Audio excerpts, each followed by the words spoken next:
വലിയ സന്തോഷം. രാജമൗലി, റാം ഗോപാൽ വർമ്മ, പ്രസാദ് നെയിൽ പോലുള്ള അന്യഭാഷാ സംവിധായകരും അമിതാഭ് ബച്ചൻ, ഷാരൂഖ് ഖാൻ, രജനീകാന്ത്, കമലഹാസൻ, ഐശ്വര്യ റായ്, ജൂനിയർ NTR, പ്രഭാസ്, വിജയ്, സൂര്യ തുടങ്ങിയ അന്യഭാഷാ താരങ്ങളും മോഹൻലാലിന്റെ കാലാതീതമായ വിസ്മയ പ്രകടനത്തിന്റെ ആരാധകരിൽ ചിലർ മാത്രമാണ്.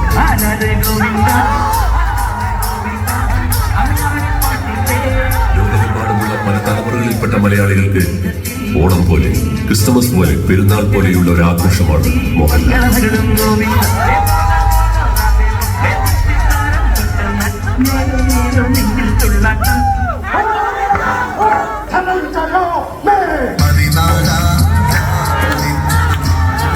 നാടകത്തിൽ അഭിനയിച്ചും ഗായകനായി പാട്ടുപാടിയും നൃത്തമാടിയും മാജിക് അവതരിപ്പിച്ചും ഒരിക്കലും കൊടിയിറങ്ങാത്ത ആഘോഷമായി മോഹൻലാൽ വിവിധ കലകളുടെ സമാഹാരമായി പൂത്തുലയും.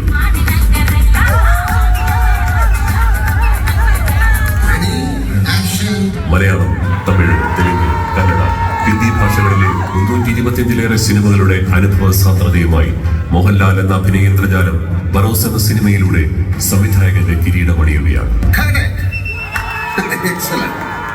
ഇപ്പോഴും പാൻഡമിക് കഴിഞ്ഞിട്ടില്ല. We are also facing big problems in Kerala. നമുക്ക് നന്നായിട്ട് വിചാരിക്കാം.